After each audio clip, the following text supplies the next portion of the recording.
Good morning and welcome back to another edition of Prize Picks on Five from the Five Reasons Sports Network. I'm David Eversole, joined by Eric Wiedeke of the Five Reasons Marlins team. We're going to talk some NFL season-long projections here. But before we get underway, of course, make sure if you're not signed up already to do so using promo code FIVE. You'll get a 100% deposit match up to $100. So really excited to bring you this preview of the NFL projections. We're going to go through a couple of the board on the defensive side. So Dolphins play tonight, their final preseason game at Jacksonville, 7 p.m. Should be a dress rehearsal for some of the starters. Hopefully we'll see a little bit of run on both sides of the ball. So want to take a look at these numbers one last time before the season starts. So I want to thank Eric for joining me. And let's just jump right in. We're looking here at the defensive players. We're going to focus a little bit on the Dolphins and some of the other projections from around the league. So starting with tackles and assists, on the Dolphins side right now, you only have Jerome Baker, the linebacker with his first year, obviously, in the Vic Fangio system. Curious to see how he's going to perform with maybe a little less responsibility in terms of just pass coverage and different things. Maybe he could play downhill a little bit. He's at 94 and a half tackles. So, Eric, what do you think about that number for Jerome Baker? You like it over or under? I actually think I like the over on this one. You look at Jerome Baker. This is a guy that 3 out of the last 4 seasons he's had at least 100 combined tackles in 3 out of the last 4 seasons. And with some of that, maybe some of those responsibilities taken off of him, he could play a little bit more free and easy in this system here. So I like that 94 and a half number for him. I think he goes over that if he stays healthy, the full 17. Yeah, and you mentioned staying healthy. He's been a pretty durable player. He's never played fewer than 16 games in his career. So I agree with you. I think 94 and a half. I like that over as well. I think we're going to see him maybe a little bit more involved in the pass rush and on the run defense. He could be a 3-down linebacker potentially in this system. So I agree. I'm going to take him over 94 and a half tackles and assists as well. So scrolling up and looking at the board, who jumps out to you? I have somebody in mind, but I'll let you go first. So anybody on this board jump out to you in a positive or negative way? Yeah, so I'm looking at it right now, and honestly, it's tempting. It's tempting to look at the Bobby Wagner number, because he's a guy that's just been a tackle machine for his entire career. 135 and a half is a high number, but it's a number that Wagner's just blown out of the water many a time in his career, and I don't think he's really lost that much of a step either. Realistically, I know he's a little bit up there now, but I don't think he's that far off from his prime years, honestly. Going into year 12, Bobby Wagner, and it's interesting that you mentioned him. He has been durable over his career. In the last 8 seasons, he's played at least 15 games every season. But like you said, is this the year where he continues at that high level, or do we start to see a little bit of a decline in Wagner? I'm curious to see where he's at the end of the season, but I actually like the under. I think maybe this just could be a year where he misses a couple games and ends up around like 120 tackles. So I'm going to go the other way and go under.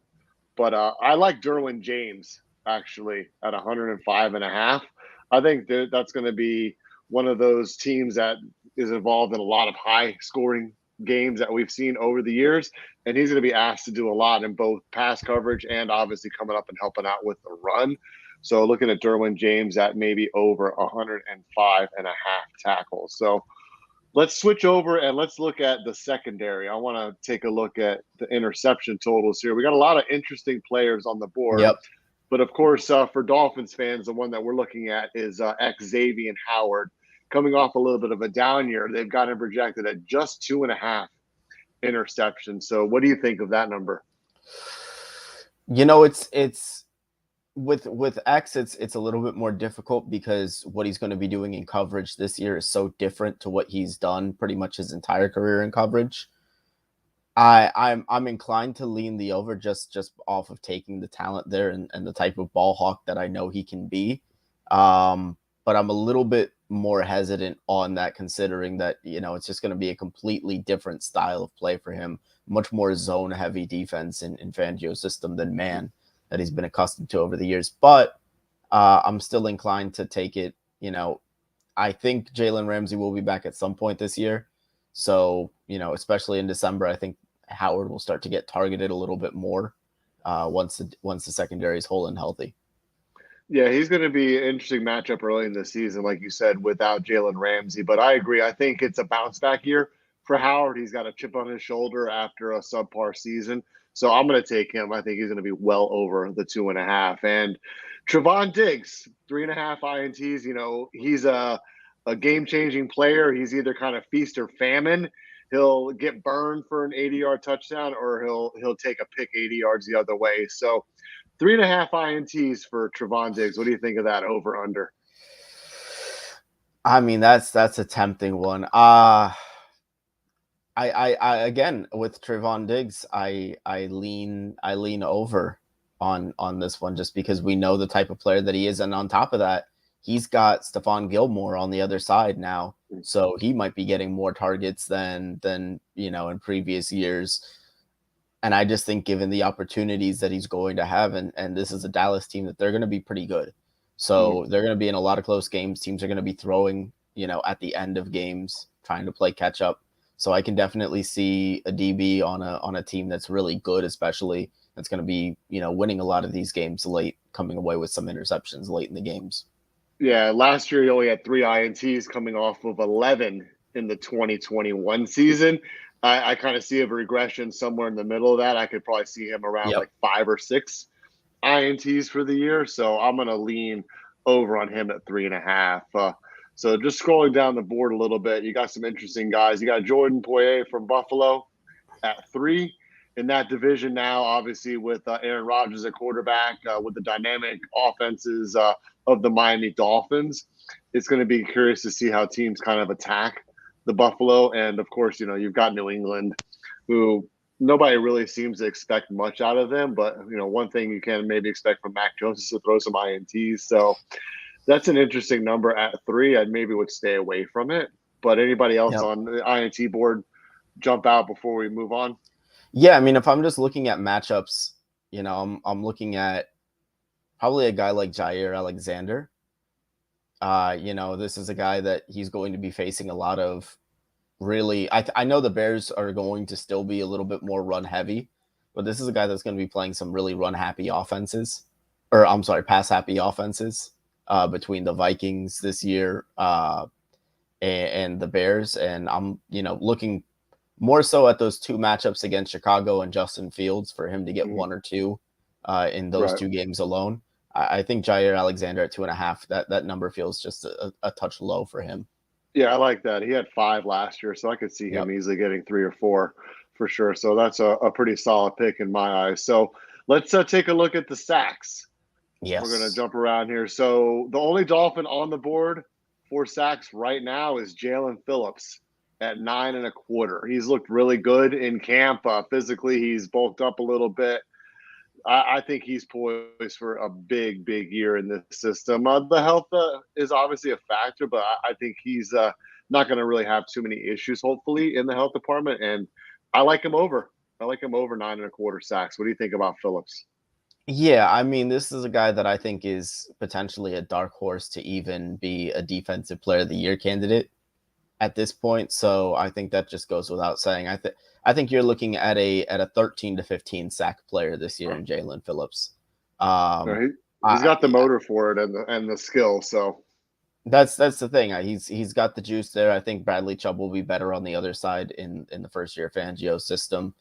So I think the conditions are just right there for Phillips to really break out. Yeah, Christian Wilkins obviously taking up the space in the middle, is freeing up other guys on both the defensive line and obviously in the second level with the linebacking crew. So interesting player on this board to me is Joey Bosa, coming off of a season last year where he only played 5 games with the groin injury. He's bulked up. He's put on some more weight, kind of closer to where he was in the beginning of his career, even at Ohio State, where he was running around like 270, 280. Got him at 9.75 sacks. So I'm going to take him for a bounce back year. Like we were talking about, I think a lot of teams are going to want to attack the Chargers in the air, especially if their offense is putting up points.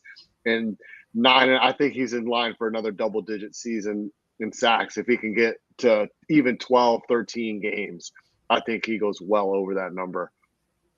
Yeah, I mean, Bosa's just another guy that it really does feel kind of pending health, as to whether or not he goes over that number. I think if he's healthy 12, 13 games, that's an easy over. Yeah, I agree. I like him a lot.